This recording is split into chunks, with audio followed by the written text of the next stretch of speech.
Hi, boxing fans. I'm here with former light heavyweight contender Derrick Harmon, who I used to watch many, many times. Was always impressed with his versatility, dedication in the ring. Derrick, I wanted if you could reflect back on your fight with Glenn Johnson, the former world champion, who was tough as nails. What was the experience like fighting him? I know you were victorious. Just take us back, if you don't mind. So the fight was in Vegas, I believe at the Hard Rock. Glenn was a tough guy. I didn't know that at first because I didn't really study a lot of boxing films, and I guess he had just come off some very good wins, and I also believe that he took the fight on a short notice. I'm not for sure, so much respect to him for doing that. But Glenn was very tough. Very strong, very durable. He was and very determined. But I think he probably just had problems fighting lefties, which I was a southpaw, and because of that, I was able to get the win over him and be victorious toward him. But I knew okay, this guy is championship material. And was very happy to see him after I beat him, becoming light heavyweight champ of the world. Derrick, where did you grow up? Did you play other sports? What was your fascination with boxing? How'd you get into it? My life didn't consist of playing at all. There was nothing in my life as a childhood that really consisted of playing. What we did in Chicago, when I grew up in the north suburb of Evanston, our playing was all roughhousing. It was like, not intentionally trying to hurt one another, but everything we did was like a physical thing. So I didn't look at it necessarily as playing. I looked at it as, toughening me up. I didn't realize that it was basically toughening me up for the sport that I was in. So you felt in a way sort of like God was preparing you for Yes. that? I hear that. And always boxing or other sports, or? I tried other sports, but I wasn't any good. I wasn't any good at basketball. Wasn't any good at baseball. Didn't like to play football because of all the, people jumping on top of you and all that. I didn't like that. So when I started, my dad was one of the all-service champions in the Army. So I remember him having a heavy bag in the garage, and at 12 years old, I started hitting the heavy bag. People don't appreciate the amount of dedication it takes to be a great amateur as well as a great professional fighter.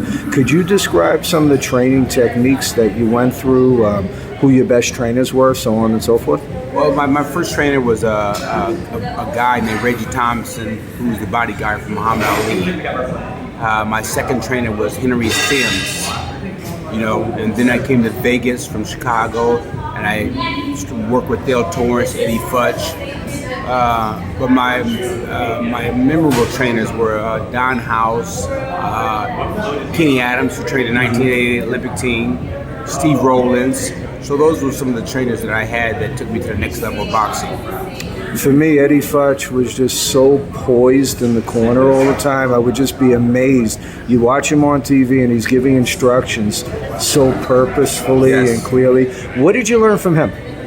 Well, I worked with Eddie very, very, very little. But, at the time he was working with Montel Griffin, he was working with Riddick Bowe.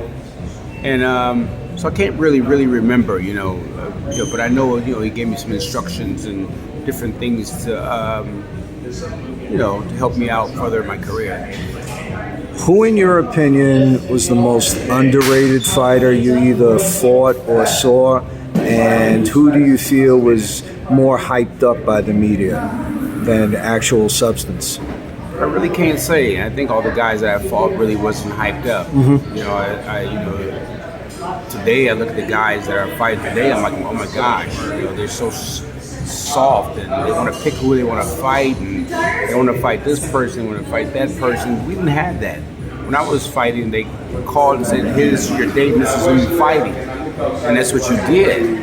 There wasn't such thing as protecting, your record or any of that thing, anything such as that. Because in my mind, greatness doesn't come with protecting a record. Greatness comes with adversity. And meeting challenges, and right? Meeting challenges, and so losing wasn't something that was a bad thing. If you lost against a great guy. You just touched on the next question I wanted to ask you. The 80s, 90s, and 2000s, you had everybody fighting everybody. It was a golden period of time. Now we have matchups where it looks, where from the outside in, you see one guy's got like a 90% chance of winning, fighting the other guy. Where before, you used to have a lot of 50-50 matchups. Last night was a good, very, very good matchup. It was a 50-50 matchup. Yes. That's great for boxing. Yes. It's becoming, in my opinion, a little too skewed in that direction. Like you said, everybody should fight everybody, develops character. So if you could take us back into like the 90s and 2000s boxing scene versus now, what are your thoughts? Well, I think when I was fighting, you had to be able to fight. And I think that the business model for boxing have somewhat changed, with pay-per-view and TV and all those different things. So now I think, it's about getting the fans what they want to see, but also getting great numbers for TV. So it's about matching up people that's going to make a business sense. You take young guys like Xander, who fought last night. He's a great looking kid. Also, he's one of our upcoming fighters at Top Rank. So build him up and put him in the right fights. That's going to build him to a world champion. We're also going to make great business sense. Is the way to go now. I want to go back to Chicago a little bit because you said, your upbringing's from around there. And I don't want to get too political. I lost a friend a few years ago as a boxer. He was 17-0. He's in a movie theater, minding his own business, and he got shot. Just random. What's his name? Random Vance Johnson.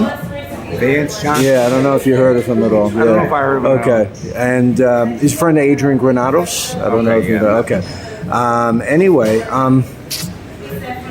without getting too political, how do we improve upon what's going on with so much random violence going on there? We hear in New York. In Chicago? Yeah. I think it's designed like that, personally. I think it's designed like that. I mean, listen, it's been, listen, they tore down the projects. For instance, Robert Taylor Holmes, Cabrini Green, you forced a low-income group of people out to where they were, in maybe a few miles radius or wherever it may be, or a certain area. When you tore that down, you forced them out or abroad, And so now I think that's why you have so much violence because, first of all, there's no respect in the community anymore. There's no leaders. There's no neighborhood leaders. There's no hope for these kids. When you grow up and your mother wasn't nothing, your grandmother wasn't nothing, the generation before that was nothing, you grew up in an environment where that's all you know. And if you don't see anything different or experience anything different, then you're going to follow the same format, the same map that you saw everyone else do.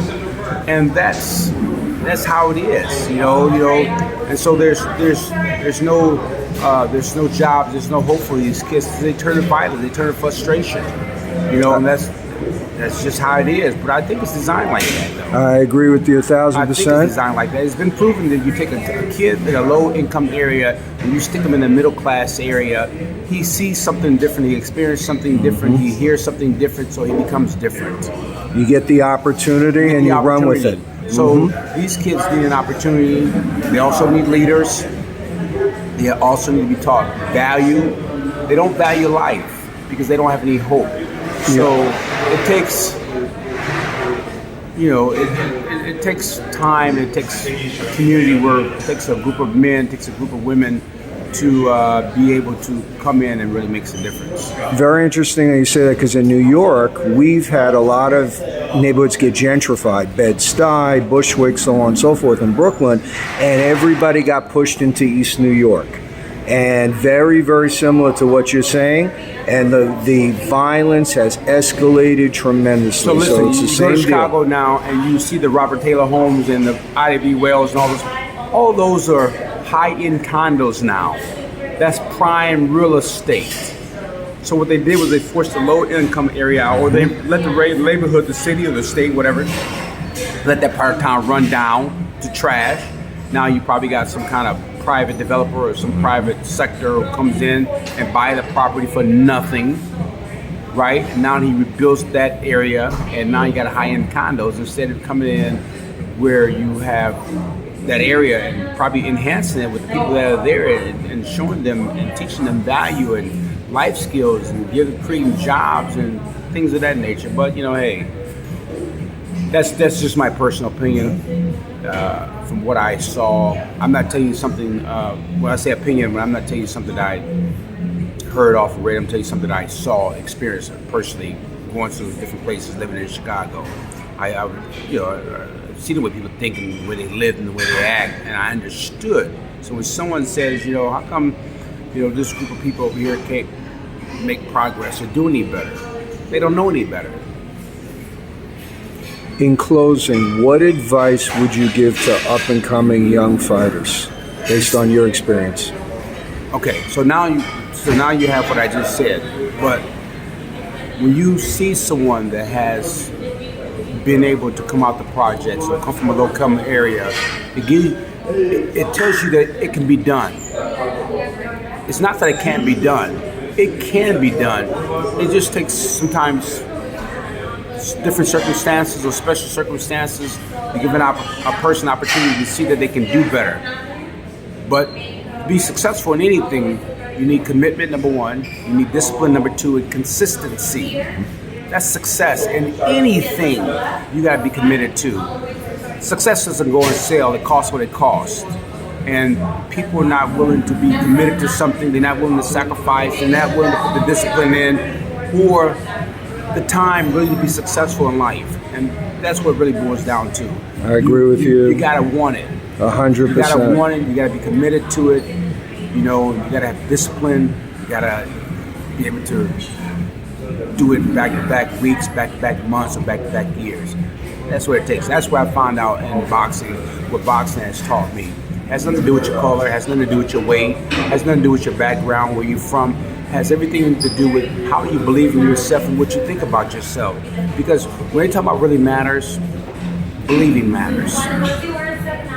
All these different groups, Black Lives Matter, White Lives Matter, all that matters, but then what really matters most, believing in yourself, because that's the only way you can make it in life, is believing. That's what really matters. If you believe in yourself and you commit it, you have discipline, you have consistency, that's where success comes from. I want to tell you, growing up, my father said the same exact words to me. You want to be successful, you have to be consistent. You got to be committed. You got to have discipline. And discipline. Without That's what that, he always you told me. become shit.